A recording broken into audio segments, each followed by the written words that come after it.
Olá pessoal, tudo bem? Eu sou a Carmen do blog Que Vida do Mundo e hoje eu venho conversar com vocês sobre O Fio da Navalha, do Somerset Maugham.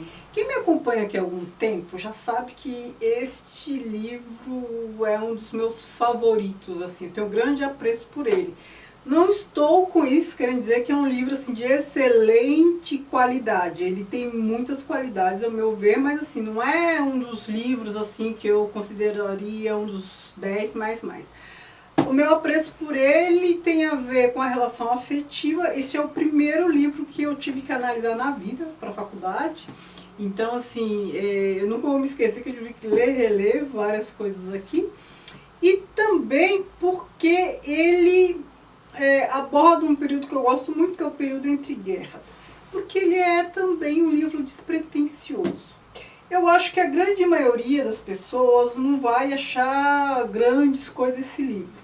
Por quê? Porque o enredo dele é muito simples, ele assim não tem grandes acontecimentos, sabe? Não tem muitas aventuras, quem gosta de um ritmo acelerado, com muitas coisas acontecendo, não tem.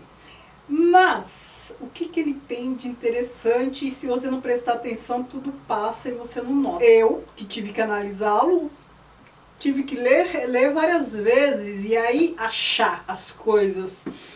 E talvez por isso que eu goste dele, porque são os detalhes que interessam, né? Então assim, não é só o diabo que mora nos detalhes, assim, as sutilezas, o que é interessante também pode estar nos detalhes. E o que é interessante estar nos detalhes aqui?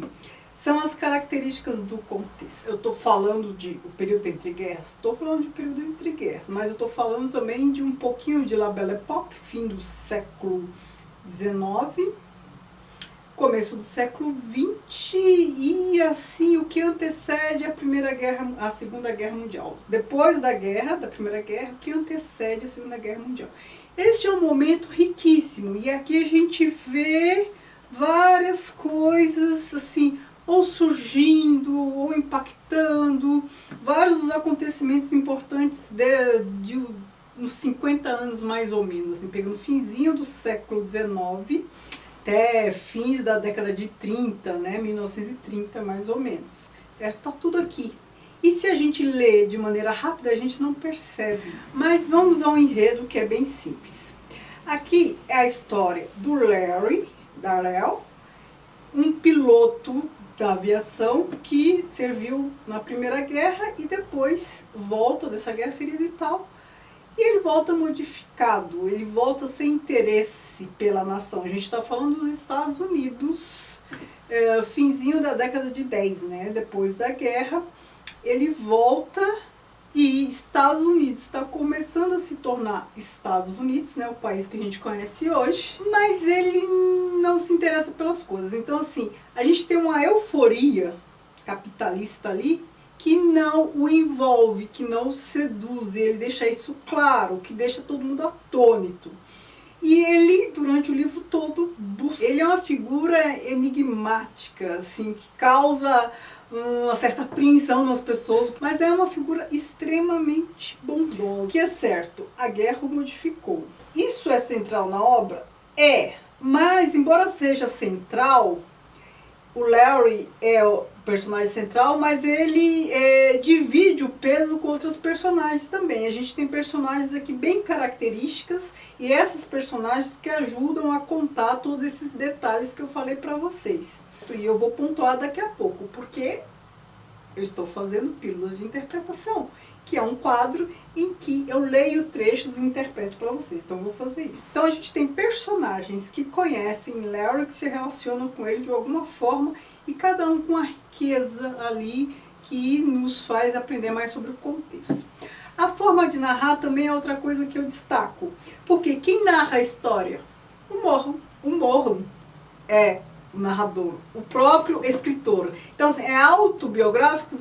Não necessariamente, porque ele não está narrando a vida dele. É ele, Maugham, o personagem aqui da história, um escritor, que fala diretamente com o leitor, que vai contar a história de uma pessoa muito interessante, uma pessoa muito curiosa, que é o Larry. E aí, tudo que ele conta aqui é porque ele presenciou ou alguém contou para ele sobre o Larry. E essa forma de narrar, eu já falei para vocês, acho que no vídeo sobre o Grande Gatsby, essa forma de narrar de um amigo contando a história do outro, suscita essa aura de mistério.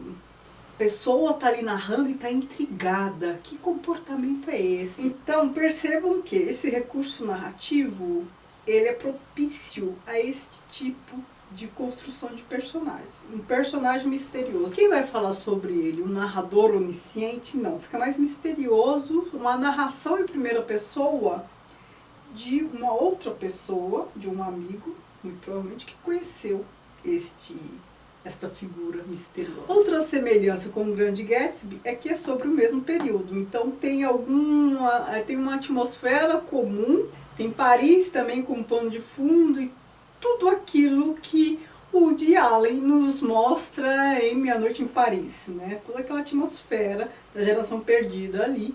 Eu fiz um vídeo falando de literatura sobre esse período entre guerras, eu vou deixar aqui para quem tiver mais curiosidade.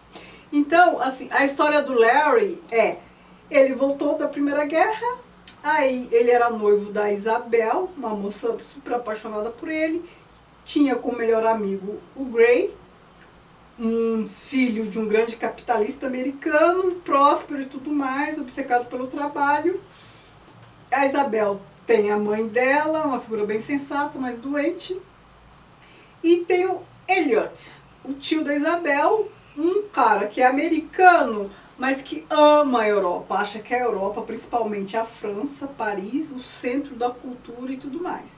Ele diz ser descendente de um duque, conde, não sei o que, de Lauria, né? Um ascendente aí nobre espanhol. Então, assim, ele cultua uma ascendência nobre, o que já é bem característico da época, porque a gente está aqui no período em que as monarquias e toda essa titulação, esses títulos nobiliárquicos, já perdem um pouco do sentido. E tem menos sentido ainda num país como os Estados Unidos, pós-Primeira Guerra Mundial. Mas como ele cultua a Europa e toda a riqueza cultural, é claro que ele vai exaltar essas coisas. A Isabel, ela é prática, gosta de luxo e tal, gosta do Larry, mas esse desinteresse dele pelo trabalho, que não quer saber de nada, a exaspera. De modo que eles acabam rompendo. Isso é spoiler? Não muito, porque isso acontece bem mais no começo, isso não tem grande importância aqui na obra. Temos também a figura da Sophie, uma amiga deles da infância, que depois que perde o marido e tal, ela se entrega à bebedeira e lá em Paris, sai com um e com o outro. Ela é uma representante da Geração Perdida, assim, ela fica bebendo, já perdeu o sentido, a vida para ela, e ela se entrega a isso até, enfim, tem uma destinação triste aí. Então nós temos de característica um representante aí dos tempos áureos da Europa, o Elliot.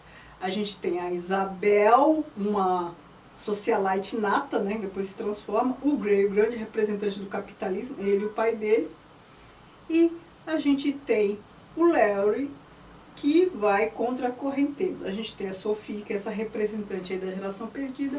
A gente tem aqui a figura que é Suzanne Rouvier, que representa também um pouco dessa cultura europeia, ela é francesa, toda aquela cultura de Montmartre ali em Paris, os artistas, os pintores daquele momento ali, que a gente está no momento em que os modernistas como Monet e impressionistas como Monet, Manet, já estão sendo considerados um pouco antiquados, e figuras como Picasso, esses cubistas estão surgindo. Ela é uma modelo ali para artista, ela mora com outro, vai trocando de artista e tal, então ela representa essa atmosfera também de La Belle Époque, né? Aquele finzinho do século XIX. O que mais a gente tem aqui? A gente tem ideias de Freud, de Darwin, tudo de maneira muito sutil.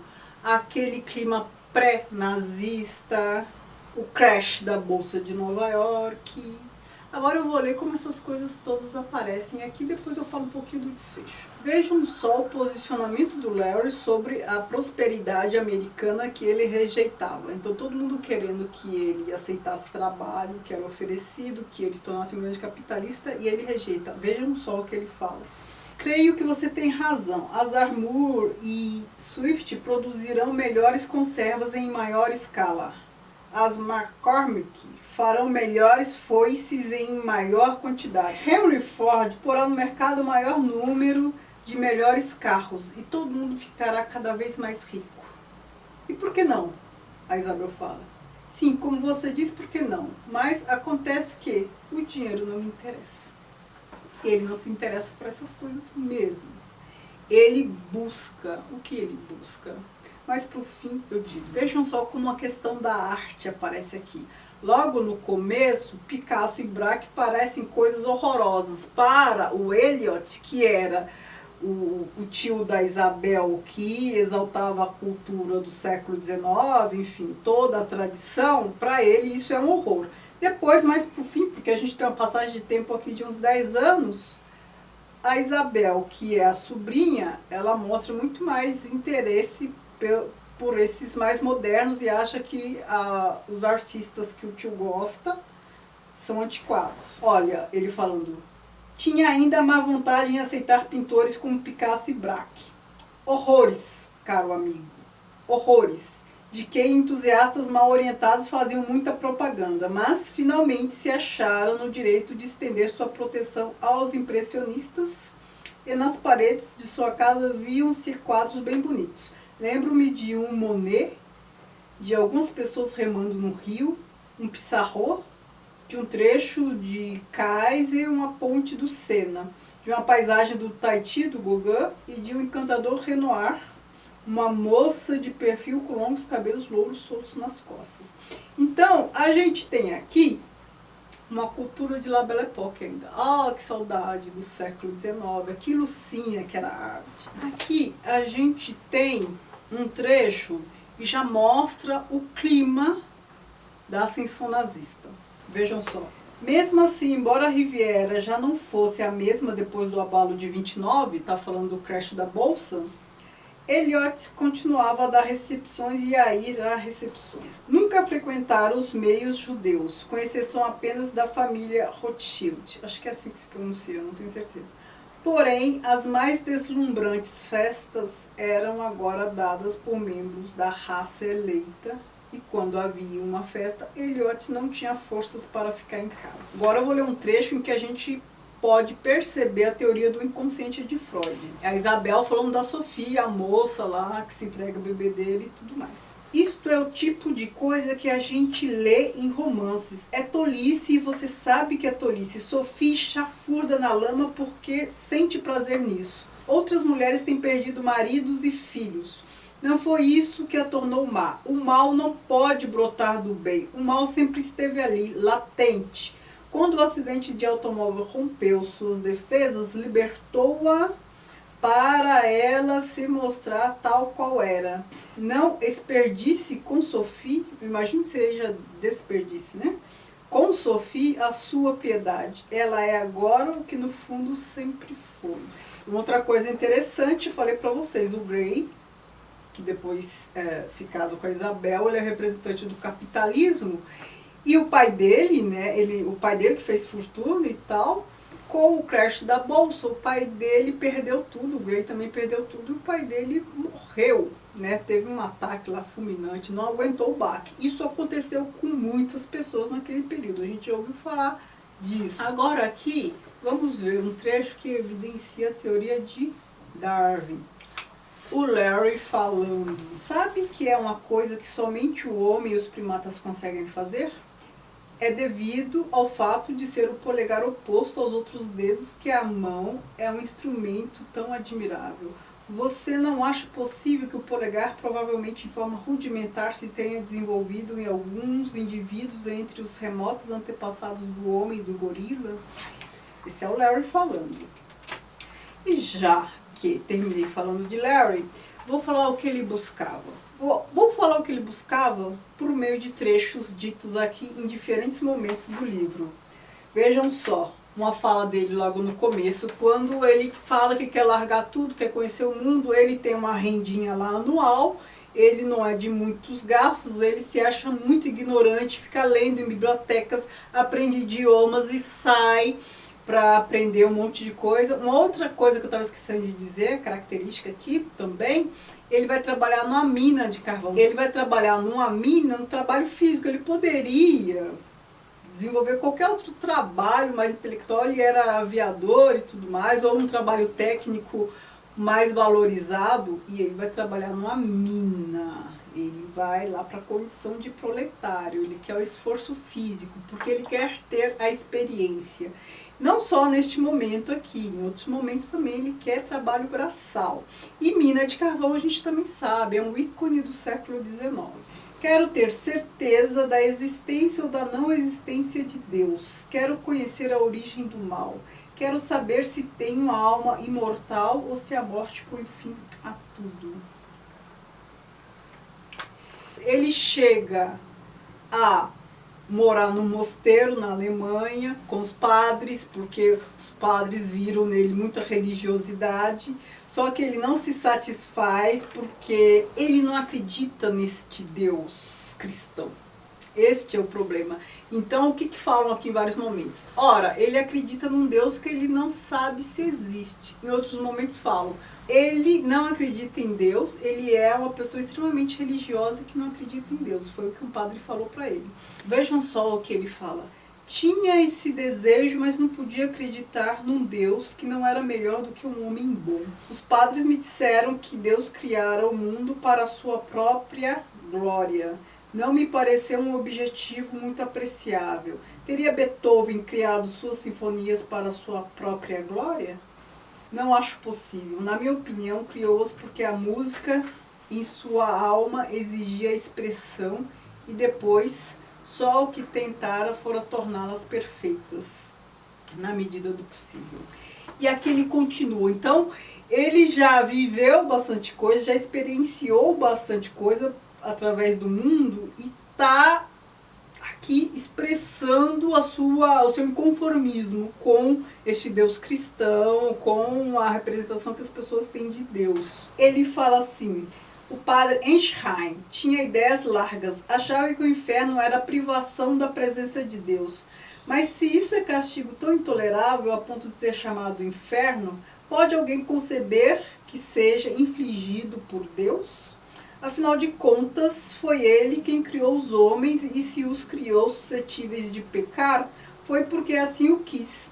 Se eu ensinasse um cachorro a pular no pescoço de qualquer desconhecido que entrasse no meu quintal, não seria justo bater-lhe por fazer isso. Percebam as inquietações de Larry.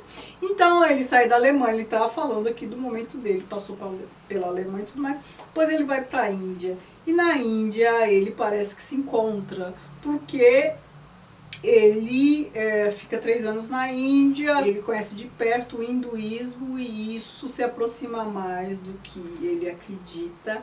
E o desfecho dele nessa história toda aqui é bem interessante, como ele decide viver. Então assim, ele buscou e no fim se aquietou, assim, agora já me encontrei e vou viver da maneira que me parece mais conveniente. E digo, essa maneira de viver ainda causa inquietação nas pessoas. Então é isso que eu tinha a dizer sobre essa obra, é isso. Gosto dela porque ela é riquíssima nesses detalhes, assim, de uma erudição muito grande.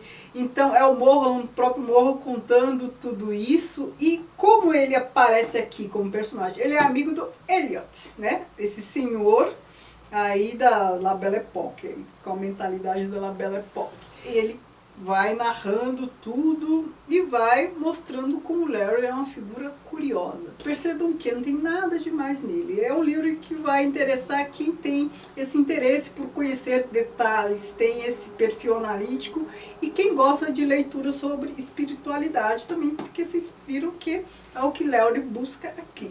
Me digam se vocês têm interesse em ler, se com este vídeo eu despertei o interesse de vocês por essa obra ou não, se acham ou se acharam ela assim mais ou menos e tal. Não tem problema, podem discordar de mim.